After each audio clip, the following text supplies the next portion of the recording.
Ayan, mag-walking ang Inday. Nag-walking. Tinatanong ako ni Ima kung magbabike ako. Sabi ko, hindi. Maglalakad ako.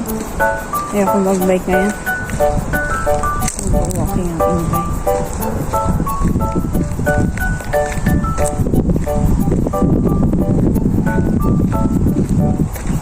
Kasi nakataas ako na ganito. Nakataas yung hair ko.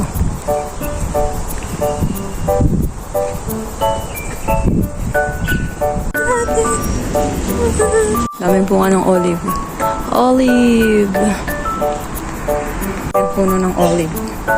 So dito nagkalat ang mga puno ng olive. Tapos pomegranate. Basta ang daming prutas dito sa labas. Dito sa workplace ko.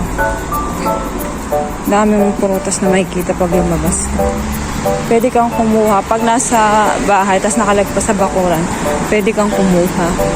Pero kapag syempre, kagaya nito, tingnan nyo, abot kami na pangarap. Pero syempre, color green pa yun. Syempre, pag kukunin is yung ano na, kulay, ano na, diba? Kulay, anong tawag dyan? Yung color yellow na. Para masarap, diba? So, okay lang ako. Daming sasakyan ngayon gawa na out ng mga sasakyan ngayon. Diba?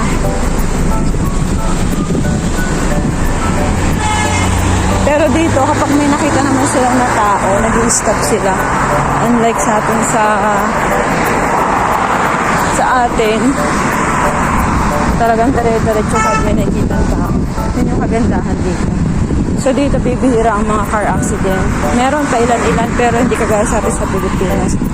Kasi dito, mabibilis ang sasakyan dito. Pero kapag may nakita sila na tao, nag-i-stop sila.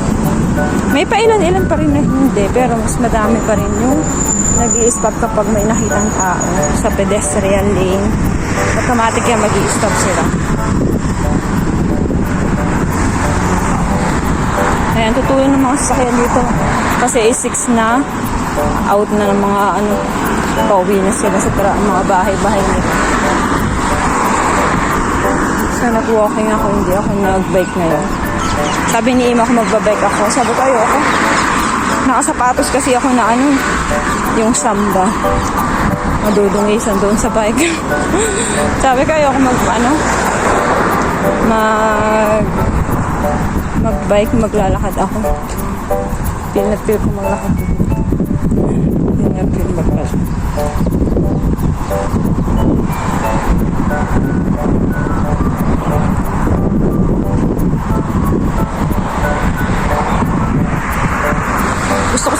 Gusto ko sana isama si Aba mag-walking dito. Bit-bit ko siya. Kaya lang ay pupunta kasi ako din sa supermarket. May bibili na ako. Nakita ko kasi kahapon sale yung lotion. Bibili ako. Bukas ko na lang ilalabas si Aba. Nagluto kasi ako ngayon ng adobo kaya hindi ko na siya nailabas. Yun lang, mamaya ulit. A few moments later. So yan, pauwi na ako. Pumunta ako ng super farm. Naghulog ako ng pera. Ang hulog ko sa savings ko. Tapos bumili ako ng mga drinkers. Pauwi na ako. Medyo nabigat ko ang binili. Masakit sa pinamili ko. Nakagastos din ako ng $108 sa pera dito. Puripot ako pero ewan ko, feeling ko madami akong pera today. Really. I'm so blessed today. Yun lang. Kaya napabili ako. Cute ah. May half moon na. So kapag gantong oras is mahangin siya.